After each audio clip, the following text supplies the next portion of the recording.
Dr. Emmanuel Manny Hostin, an orthopedic surgeon and husband of The View co-host Sunny Hostin, is accused in December lawsuit fraudulently billing insurance. By the way, this is a Daily Caller story I'm reading. The lawsuit alleges Hostin knowingly provided fraudulent medical and other healthcare services in exchange for kickbacks and or compensation, and names him among nearly 200 defendants in one of New York's largest RICO cases. For more, we go to our chief Sunny Hostin correspondent for a reaction.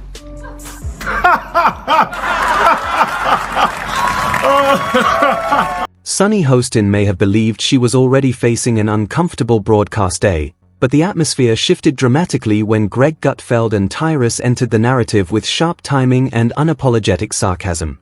What began as tension quickly escalated into something closer to a public roasting. At the center of the storm was a reported $450 million courtroom controversy involving her husband. What could have remained a private legal complication instead became headline material. Commentary intensified. Allegations of hidden finances, legal disputes, and escalating litigation pushed the situation from rumor into spectacle. The tone from critics was relentless. Tyrus delivered blunt critiques with steady composure. Gutfeld countered with rapid-fire mockery delivered in his trademark style. Hostin appeared restrained and measured, but her silence became part of the story itself. About 31% of Americans trust our healthcare system. We have a terrible healthcare system. And, you know, doctors suffer because of big corporations as well. Doctors that want to do good, like my husband, you know, operates on someone even though they don't have insurance and then has to sue health insurance companies to get paid for the work that he's been trained his whole life to do. And it is funny. She is so wrapped up in identity and she had no idea who. 4 years Sunny Hostin has positioned herself on The View as a legal authority and moral voice. With her background as a former federal prosecutor, she often frames debates with courtroom precision and ethical clarity. But when a high-value legal controversy allegedly connected to her own household surfaced, the dynamic changed. The same courtroom principles she frequently explains on air suddenly became intensely personal. The shift was jarring for viewers accustomed to her decisive tone. The irony did not go unnoticed.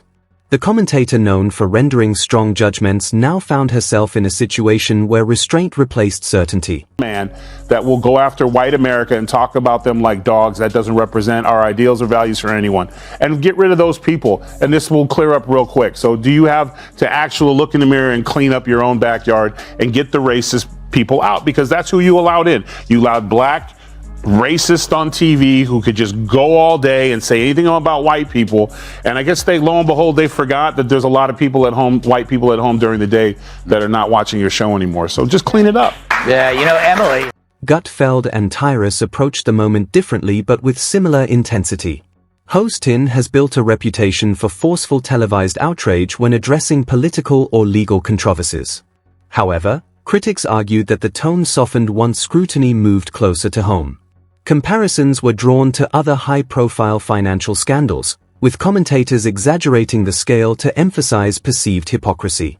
The central critique was not just about the alleged financial dispute. It was about consistency. When controversies involve public figures outside her circle, Hostin has historically demanded accountability. In this instance, she emphasized privacy and due process. For critics, that contrast became the headline.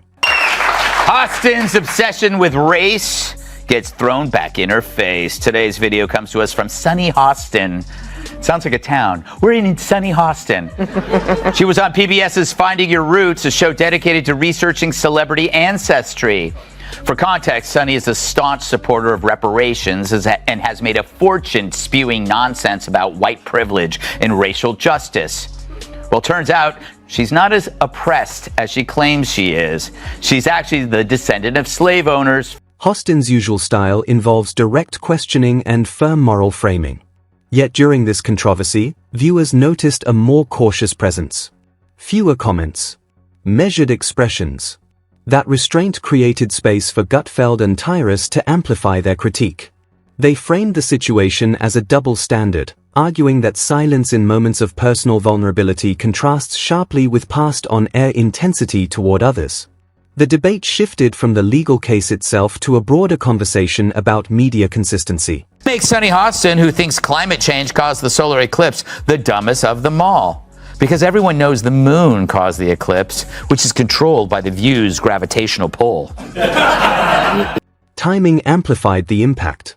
Gutfeld, known for challenging mainstream media narratives, treated the moment as evidence of selective accountability.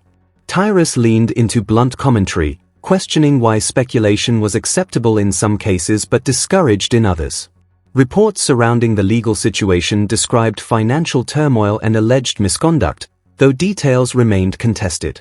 Hostin chose not to publicly dissect the case, a decision that critics interpreted as strategic silence. Supporters argue that refraining from commentary reflects professionalism. Detractors argue it reflects convenience. The divide sharpened quickly. Their brains are small. But who's the dumbest one of all? True, none of them are in Mensa, but who's the most densa? Perhaps it's Sunny who mastered the art of making idiots look smart. Now the View could ask a mirror who's the dumbest one of all, but there's no way that glass doesn't shatter. On The View, co-hosts including Joy Behar and Whoopi Goldberg did not significantly engage the controversy on air. Their restraint added fuel to the perception that the show protects its own during sensitive moments. Social media responded immediately. Clips circulated. Commentary multiplied. Gutfeld highlighted what he framed as inconsistency in standards of accountability. Tyrus underscored the idea that moral authority requires equal application regardless of personal proximity. The conversation moved beyond one individual and into a critique of media culture itself. Sure, all that, and the price of butter. Sunny gets the game ball. If it wasn't for her, asking that question, it might have been a closer election. Listen, they're bitter, they're angry, they're entitled. They also should be. This should have been a reset for everyone who pushed lies and misinformation for the last. They called him Hitler, they call these things. America rejected them. And instead of coming back and saying, we lied, they instead are now doubling down. So let her keep doing it, because if she keeps that up, we're going to keep getting the Senate and probably the House and the White House, because people see right through your lies. So keep doing what you're doing. Game ball to Sunny. Observers noted that while The View frequently dedicates full segments to celebrity scandals and political controversies, this situation received little direct attention on the program. That omission became part of the criticism. Gutfeld concluded his commentary with pointed sarcasm, suggesting that conversations about accountability should be universal rather than selective. Tyrus relied less on words and more on expression, allowing implication to carry weight. The episode evolved into a broader debate about fairness, loyalty, and narrative control in daytime television. End of time. You're right. Anytime she says something stupid, I'm going to go, slave owner! Kat, I just watched that. That's the second time I've watched that. She was tipped off beforehand, right? Because they had to tell her before, so she had time to regroup. They wouldn't just surprise. Really? You think? No? I don't know. I feel like she could have maybe done better. Okay, here's the thing. One thing, and I would have even actually not give her any is she said, well, I guess that's just what they did back then. Yeah. She should have followed that up with saying something along the lines of, and I understand that that's a departure from the way I've talked about this before. Defenders emphasized that Hostin should not be held personally responsible for legal allegations involving her spouse. From a legal standpoint, that argument carries merit.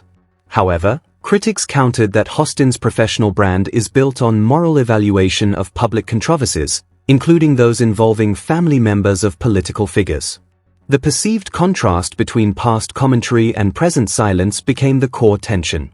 As discussions continue, the larger question remains whether public credibility depends on unwavering consistency or whether personal proximity justifies restraint. Not even that. And The View, you don't need to find Trumpers. You need to fire your race baiters. Yeah. You need to fire the two races. You've had people. You had a McCain on there.